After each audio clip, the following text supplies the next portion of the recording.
So if you understand these water bodies as functional systems, right, functional for the sake of harvesting rain, holding them back mainly for a second crop, and also improving water regeneration around the water bodies itself. Very obvious that subsoil water improves, your wells get recharged. There probably is not very high impact on deep water aquifers. I mean, it's too much to estimate that if you just keep rainwater standing on very hard bedrock, it's going to seep all the way down and improve the quality of ground deep aquifers. So obviously there was no technology, there was no energy to go deep. Tube well technology is as recent as 1960s or even later, 70s. We had a minister called Nazir Saab. They also called him Neer Saab because he actually provided water. I mean, if you go back into the newspapers of the 70s, you'll find that drinking water was such a big problem that till the tube well revolutionized access to drinking water, people are really literally crawling the terrain for water, to drink water. So if that was the situation, then you can imagine why these tanks were so important, right? So it can also be argued that without these tanks, settlements would die. And there are many, many, many instances where settlements have died the minute a tank has not been restored. So it must also be understood that these tanks were community structures, and I would not want to romanticize them as being epitomes of village bonding and everybody got together and did work in the glorious tradition of I shall contribute for the greater common good and so on. It was highly exploitative actually. Tanks were built largely by feudal lords, but you won't see their inscriptions. Very few have left behind the thing.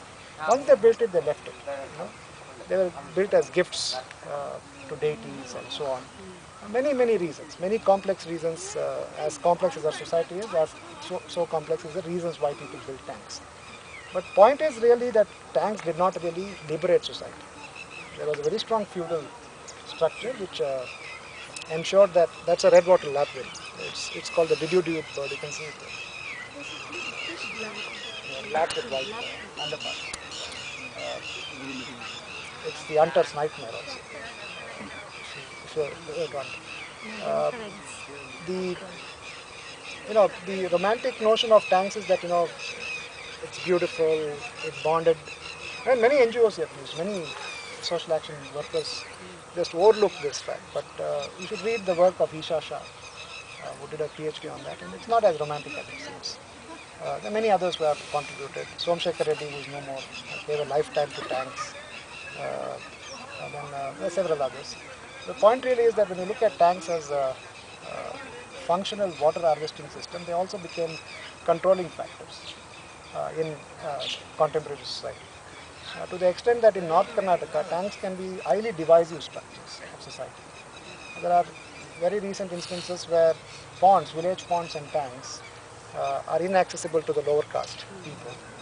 One newspaper, in fact, none of the English papers do this. It is always the vernacular press which does this. The English paper writes the story after somebody else has written it.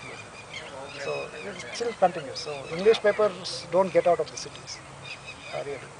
So it was a vernacular paper which reported the fact that they would take water from the tank, and the lower caste people have to come with buckets and stay at a distance, and they would throw it, right? So this happened in the 80s, 70s. We didn't expect that to happen now after Panchayat Raj and so on, but it still happens. The idea is when the water travels from the bucket, it should have left the bucket fully. So there is no continuous contact with the water buckets or pots of the lower caste. Otherwise, you become impure, right? Look back into the 19th century and the fact that sweepers would come and sweep streets in the afternoon, at noon actually. The reason was very simple. The shadow was the least. So if the shadow fell on the upper caste, you would become impure, right? And these are practices people held on to, even now, for instance, in some places. So tanks were divisive structures as well. So the feudal lords took advantage. But despite all these pitfalls, there was a very sort of a,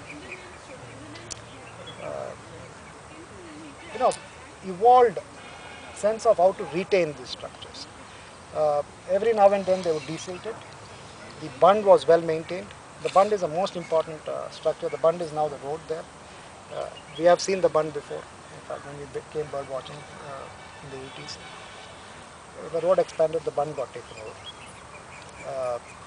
So Bund used to have basically a simple valve, and there used to be a person called a Neerganti.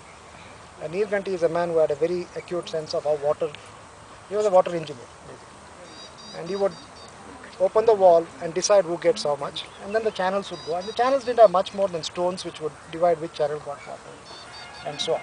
Obviously, it's a power dynamic that operated through that Neerganti. But by and large, there was other benefits, which was the water security, the recharge. It was rainwater intensive, so there was no need to worry about. I mean, as long as the rains were good and they had maintained the tanks well, uh, what became celebrated in Tarun Bharat Singh's case in the 70s was being done as commonplace activity here, right? It was not abandoned, and it continued to be so even now. It continues to be so. You just as you get out of the city, you will see the tanks are still being used.